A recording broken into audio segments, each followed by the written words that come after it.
Quando ho visitato il cimitero dei suicidi a Grunewald, la foresta ai confini di Berlino, c'ero andata con un obiettivo in particolare, che poi avevo più o meno abbandonato per seguire un'altra storia. Ricordate?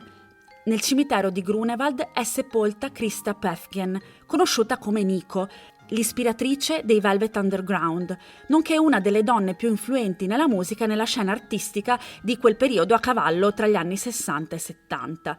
Nico è stata anche attrice in diversi film che sono passati alla storia e, per citarne solo uno, dico La dolce vita di Federico Fellini. Quindi io mi ero avventurata nella foresta per cercare la sua tomba. Ero arrivata in quel cimitero inquietante e avevo scoperto la storia tragica dei bambini morti nell'incendio dell'asilo di Berlino Ovest e avevo seguito quella pista raccontandovela poi nella seconda puntata della prima stagione di Camposanto, che vi consiglio di ascoltare. In questa puntata di Cronache dal Camposanto, quindi tornerò a Berlino e vi leggerò un articolo del Tagesspiegel del 2000, scritto da Kerstin Kohlenberg, che propone una panoramica molto bella relativa alla presenza di Nico in questo cimitero così strano e isolato.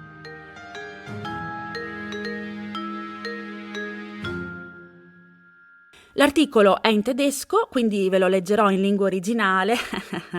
No, scherzavo. Ve lo dico solo perché l'ho tradotto io e quindi potrebbe non essere perfetto. Anzi, di sicuro non è perfetto, ma pazienza.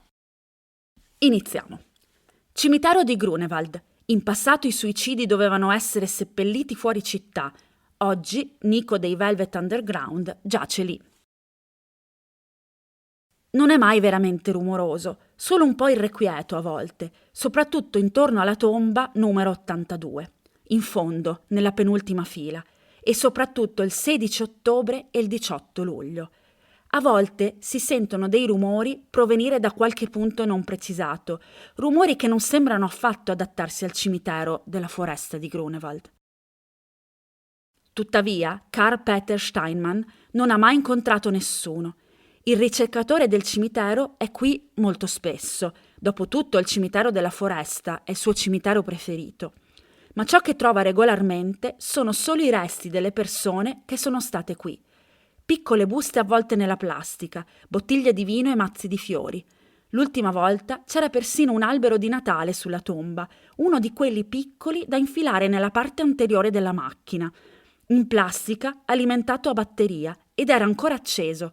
Era in piedi davanti a un piccolo altare di plastilina, dove era impressa un'immagine di Christa Päffgen. Sulla lapide c'è scritto Margarete Päffgen, 1910-1970, Christa Päffgen, 1938-1988. Erotica e vicina alla morte, ecco com'è stata tutta la vita per Christa Päffgen. Modella di Vogue, star di Warhol, cantante dei Velvet Underground, drogata di eroina. Quando cadde dalla bicicletta a Ibiza nel 1988 e morì in un incidente, il mondo la conosceva come Nico. Icona e mito degli anni 60, ha vissuto irrequieta per 50 anni.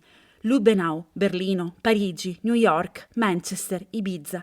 E sebbene alla fine sia stato un incidente a ucciderla, Nico è sepolta accanto a sua madre nell'ex cimitero dei suicidi di Berlino. La maggior parte delle tombe di questo cimitero è nascosta dietro pesanti abeti. Non ci sono lapidi elaborate. Su molte tombe ci sono bandiere di plastica.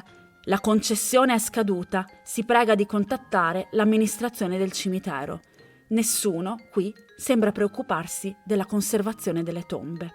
All'età di 18 anni, Nico ha scelto questo cimitero di sfortunati malinconici come luogo di morte per sé e per sua madre Margarete, dice Steinmann, nel mezzo di Grunewald, in un posto appartato e tranquillo, lontano dalle altre icone del suo tempo. Eppure i fan di Nico trovano sempre il sentiero nel bosco, stretto e accidentato. Non ce ne sono tanti come sulla tomba di Jim Morrison a Père Lachaise di Parigi, ma a volte trascorrono qui anche la notte, dice Steinmann, e rimangono le candele bruciate e alcuni messaggi. Quando l'urna di Nico fu sepolta accanto a quella di sua madre nel 1988, suo figlio suonò una delle sue canzoni.